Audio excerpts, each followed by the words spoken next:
ಬೆಂಗಳೂರಿನಲ್ಲಿ ಹೆಚ್ಚಾಯ್ತಾ ಭ್ರಷ್ಟರ ಹಾವಳಿ ಎನ್ನುವ ಪ್ರಶ್ನೆ ಎದುರಾಗ್ತಾ ಇದೆ. ಬೆಂಗಳೂರಿನಲ್ಲಿ ಇದೀಗ ಹೆಚ್ಚಾಯ್ತಾ ಭ್ರಷ್ಟರ ಹಾವಳಿ ಎನ್ನುವ ಪ್ರಶ್ನೆ ಎದುರಾಗ್ತಾ ಇದೆ.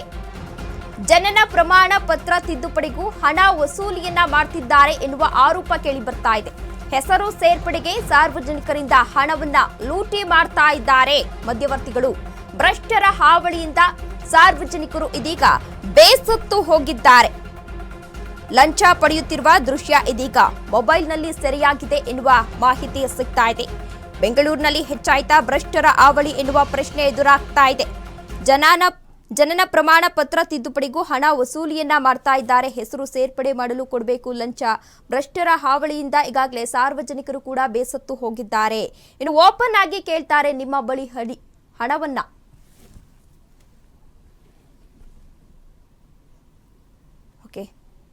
ಬೆಂಗಳೂರಿನಲ್ಲೂ ಇದೀಗ ಭ್ರಷ್ಟರ ಹಾವಳಿ ದಿನದಿಂದ ದಿನಕ್ಕೆ ಹೆಚ್ಚಾಗ್ತಾ ಇದೆ. ಇನ್ನು ಬೆಂಗಳೂರಂತಹ ಪ್ರದೇಶಗಳಲ್ಲೇ ಈ ತರ ಆದ್ರೆ ಇನ್ನು ಬೇರೆ ಬೇರೆ ಯಾವ ಪ್ರದೇಶಗಳಲ್ಲಿ ಈ ತರ ನಡೀತಾ ಇರಬಹುದು. ನಾಗರಿಕ ಸೇವಾ ಕೇಂದ್ರದಲ್ಲಿ ಭ್ರಷ್ಟರ ಸಾಮ್ರಾಜ್ಯ. ಮಧ್ಯವರ್ತಿಗಳಿಂದ ಹಣವನ್ನ ಪಡಿತಾ ಇದ್ದಾರೆ ಅಧಿಕಾರಿಗಳು ಎನ್ನುವ ಆರೋಪ ಕೇಳಿ ಬರ್ತಾ ಇದೆ. ಅಶೋಕನಗರದ ಯುಟಿಲಿಟಿ ಬಿಲ್ಡಿಂಗ್ ನಲ್ಲಿರುವ ಕಚೇರಿ ಕೂಡ ಇದಾಗಿದೆ. ಇಲ್ಲಿ ಭ್ರಷ್ಟಾಚಾರ ನಡೀತಾ ಇದೆ. ಲಂಚ ನೀಡಿದ್ರೆ ವಾರದಲ್ಲಿ ಕೆಲಸ, ಇಲ್ಲದಿದ್ರೆ ತಿಂಗಳುಗಟ್ಟಲೆ ಅಲೆದಾಡಬೇಕಾಗುತ್ತೆ. ಖಾಸಗಿ ವ್ಯಕ್ತಿಗಳನ್ನ ನೇಮಕ ಮಾಡಿಕೊಂಡು ಹಣ ವಸೂಲಿಗೆ ಮುಂದಾಗಿದ್ದಾರೆ. ದೂರು ನೀಡಿದ್ರೂ ಕೂಡ ಅಧಿಕಾರಿಗಳು ಕ್ರಮವನ್ನ ತೆಗೆದುಕೊಳ್ತಿಲ್ಲ ಎಂದು ಸಾರ್ವಜನಿಕರು ಆರೋಪವನ್ನ ಮಾಡ್ತಾ ಇದ್ದಾರೆ. ಸೇವಾ ಕೇಂದ್ರದ ಅಸಿಸ್ಟೆಂಟ್ ಡೈರೆಕ್ಟರ್ ಇಂದ ಉಡಾಫೆ ಉತ್ತರವನ್ನ ಕೂಡ ನೀಡ್ತಾ ಇದ್ದಾರೆ. ಬಿಬಿಎಂಪಿ ಜಂಟಿ ಆಯುಕ್ತರಿಗೆ ಸಾರ್ವಜನಿಕರು ಇದೀಗ ದೂರನ್ನ ಸಲ್ಲಿಸಿದ್ದಾರೆ. ನಾಗರಿಕ ಸೇವಾ ಕೇಂದ್ರದಲ್ಲೂ ಕೂಡ ಭ್ರಷ್ಟರ ಸಾಮ್ರಾಜ್ಯ. ಮಧ್ಯವರ್ತಿಗಳಿಂದ ಹಣವನ್ನ ಪಡಿತಾ ಇದ್ದಾರೆ ಅಧಿಕಾರಿಗಳು. ಅಶೋಕನಗರದ ಯುಟಿಲಿಟಿ ಬಿಲ್ಡಿಂಗ್ ನಲ್ಲಿರುವ ಕಚೇರಿ ಕೂಡ ಇದಾಗಿದೆ. ಇಲ್ಲಿ ಲಂಚ ಕೊಟ್ರೆ ಮಾತ್ರ ಕೆಲಸವನ್ನ ಮಾಡ್ಕೊಡ್ತಾರಂತೆ, ಇಲ್ಲ ಅಂತ ಅಂದ್ರೆ ತಿಂಗಳಾನ್ಗಟ್ಲೆ ಆ ಕೆಲಸವನ್ನ ಮುಂದೂಡ್ತಾರೆ ಎನ್ನುವ ಆರೋಪ ಇದೀಗ ಕೇಳಿ ಬರ್ತಾ ಇದೆ. ಲಂಚ ಕೊಡದಿದ್ರೆ ಅಲೆದಾಡಿ ತಿಂಗಳುಗಟ್ಲೆ ಕಾಯ್ಬೇಕು. ಹಾಗಾದ್ರೆ ಅಲ್ಲಿನ ಅಧಿಕಾರಿಗಳು ಏನ್ ಮಾಡ್ತಿದ್ದಾರೆ, ಇದರ ವಿರುದ್ಧ ಯಾಕೆ ಕ್ರಮವನ್ನ ಕೈಗೊಳ್ತಾ ಇಲ್ಲ ಎನ್ನುವ ಪ್ರಶ್ನೆ ಕೂಡ ಇಲ್ಲಿ ಎದುರಾಗ್ತಾ ಇದೆ. ಇನ್ನು ಬೆಂಗಳೂರಂತಹ ಸಿಟಿಗಳಲ್ಲೇ ಈ ತರ ಆದ್ರೆ ಇನ್ನು ಬೇರೆ ಬೇರೆ ಸಿಟಿಗಳಲ್ಲಿ ಇನ್ಯಾವ ರೀತಿ ಇನ್ನೆಷ್ಟು ಭ್ರಷ್ಟಾಚಾರ ನಡೀತಾ ಇರಬಹುದು ಎನ್ನುವ ಪ್ರಶ್ನೆ ಕೂಡ ಇಲ್ಲಿ ಎದುರಾಗ್ತಾ ಇದೆ.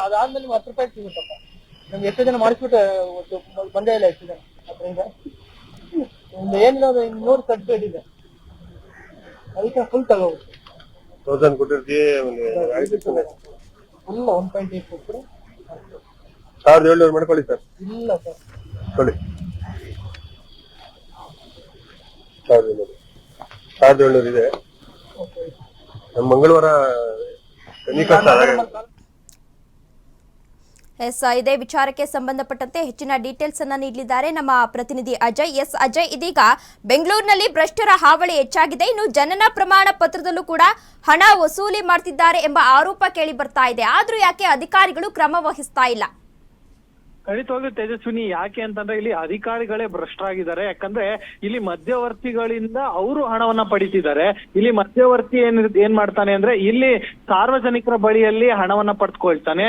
ಅದು ಕೂಡ ಅವನ ಕಮಿಷನ್ ಜೊತೆಗೆ ಅಧಿಕಾರಿಗಳ ಜೊತೆಗೆ ಎಷ್ಟು ಮಾತನಾಡಿರ್ತಾನೋ ಅಷ್ಟು ಹಣವನ್ನು ಕೂಡ ಇಲ್ಲಿ ಸಾರ್ವಜನಿಕರಿಂದ ಪಡಿತಾನೆ. ಆ ನಂತರ ಅದನ್ನ ಅಧಿಕಾರಿಗಳಿಗೆ ಕೊಡ್ತಾನೆ. ಅಂದ್ರೆ ಅದು ಬೇರೆ ರೀತಿ ಮುಖಾಂತರದಲ್ಲಿ, ಅಂದ್ರೆ ಅಕೌಂಟ್ ಥ್ರೂ ಯಾವುದೇ ಕಾರಣಕ್ಕೂ ಕೊಡೋದಿಲ್ಲ ಇವರು.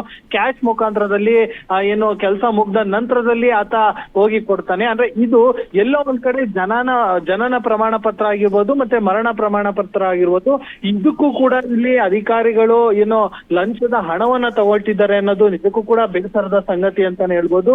ಇದು ಕೂಡ ಈಗ ಬೆಂಗಳೂರಿನಲ್ಲೂ ಕೂಡ ಓರ್ವರು ಏನು ಜನನ ಪ್ರಮಾಣ ಪತ್ರ ಮಾಡಿಸುವಂತ ಸಂದರ್ಭದಲ್ಲಿ ಹೋದಂತ ಸಂದರ್ಭದಲ್ಲಿ ಅವ್ರಿಗೂ ಕೂಡ ಶಾಕ್ ಆಗುತ್ತೆ. ಯಾಕಂದ್ರೆ ಕೇವಲ ಒಂದು ಆಸ್ಪತ್ರೆಯಿಂದ ಒಂದು ಆ ಮಗು ಹುಟ್ಟಿದಂತ ಏನು ದಿನಾಂಕ ಆಗಿರ್ಬೋದು ಮತ್ತೆ ಹೆಸರಾಗಿರ್ಬೋದು, ಇದು ಒಂದು ಏನು ಸರ್ಕಾರಿ ಕಚೇರಿಗೆ ಹೋಗುತ್ತೆ. ಅಲ್ಲಿ ಕೇವಲ ಒಂದು ಸೈನ್ ಆಗಿ ಬರ್ಬೇಕಾಗತ್ತೆ. ಅದಕ್ಕೂ ಕೂಡ ಇಲ್ಲಿ 10,000 20,000 ಗಟ್ಲೆ ಇಲ್ಲಿ ಆಗ್ಲೇ ಒಂದು ರೇಟ್ ಅನ್ನು ಕೂಡ ಫಿಕ್ಸ್ ಮಾಡಿರುವಂತದ್ದು. ಅದಕ್ಕೆ ಅಂತ ಗೌರ್ಮೆಂಟ್ ಫೀಸ್ ಇರುತ್ತೆ, ಇನ್ನು 100 ಅಥವಾ 200 ರೂಪಾಯಿಗಳಲ್ಲಿ ಇರುತ್ತೆ. ಆದ್ರೆ ಇಲ್ಲಿ ಎಲ್ಲೋ ಒಂದ್ ಕಡೆ ಭ್ರಷ್ಟರ ಒಂದು ಇದರಿಂದಾಗಿ, ಅಧಿಕಾರಿಗಳಿಂದಾಗಿ ಮಧ್ಯವರ್ತಿಗಳು ಕೂಡ ಇಲ್ಲಿ ಹಣವನ್ನ ಮಾಡ್ತಿದ್ದಾರೆ, ಇತ್ತ ಅಧಿಕಾರಿಗಳು ಕೂಡ ಹಣವನ್ನ ಮಾಡ್ತಾ ಇದ್ದಾರೆ. ಇಲ್ಲಿ ಸಾರ್ವಜನಿಕರು ಮಾತ್ರ ಸಾಕಷ್ಟು ತೊಂದರೆಯಲ್ಲಿ ಸಿಕ್ಕಾಕೊಂಡಿದ್ದಾರೆ. ಹೀಗಾಗಿ ಅಲ್ಲಿ ಓರ್ವ ಏನು ಜನನ ಪ್ರಮಾಣ ಪತ್ರ ಇಸ್ಕೊಳ್ಳುವಂತ ಸಂದರ್ಭದಲ್ಲಿ ಮಧ್ಯವರ್ತಿ ಹೇಳುವಂತ ಎಲ್ಲಾ ವಿಡಿಯೋವನ್ನು ಕೂಡ ಈಗಾಗಲೇ ರೆಕಾರ್ಡ್ ಮಾಡಿರುವಂತದ್ದು. ಆತ ಕೂಡ ಹೇಳ್ತಾನೆ, ನಾವು ಸ್ವಲ್ಪ ಕೊಡ್ತೀವಿ, ಆಮೇಲೆ ಕೆಲಸ ಮುಗಿದ್ಮೇಲೆ ಫುಲ್ ಕೊಡ್ತೀವಿ ಅಮೌಂಟ್ ಅಂತ ಹೇಳ್ತಾನೆ. ಆದ್ರೆ ಆತ ಮಧ್ಯವರ್ತಿ ಏನಿದ್ದಾನೆ, ಇಲ್ಲ ನಮಗೆ ಅಷ್ಟು ಈಗಲೇ ಬೇಕು ಅಂತ ಕೂಡ ಹೇಳ್ತಾನೆ. ಯಾಕಂದ್ರೆ ಅಲ್ಲಿ ಅಧಿಕಾರಿಗಳ ಪ್ರೆಷರ್ ಕೂಡ ಆತನ ಮೇಲೂ ಕೂಡ ಇರುತ್ತೆ. ಸೊ ಹೀಗಾಗಿ ಈ ಒಂದು ವಿಡಿಯೋ ಈಗಾಗಲೇ ಸಾಕಷ್ಟು ವೈರಲ್ ಕೂಡ ಆಗ್ತಿದೆ. ಇದೆಲ್ಲದಕ್ಕೂ ಕೂಡ ಈಗಾಗಲೇ BBMP ಅಲ್ಲಿ ಇರುವಂತಹ ಹಿರಿಯ ಅಧಿಕಾರಿಗಳ ಗಮನಕ್ಕೆ ತಂದು ಅವರು ಇದಕ್ಕೆ ಯಾವ ರೀತಿಯಾದಂತ ಕ್ರಮವನ್ನ ತಗೊಳ್ತಾರೆ ಅನ್ನೋದನ್ನ ಕಾದ್ ನೋಡ್ಬೇಕಾಗಿದೆ ತೇಜಸ್ವಿ. ಎಸ್, ಧನ್ಯವಾದ ಅಜಯ್ ತಮ್ಮೆಲ್ಲ ಡೀಟೇಲ್ಸ್ಗಾಗಿ.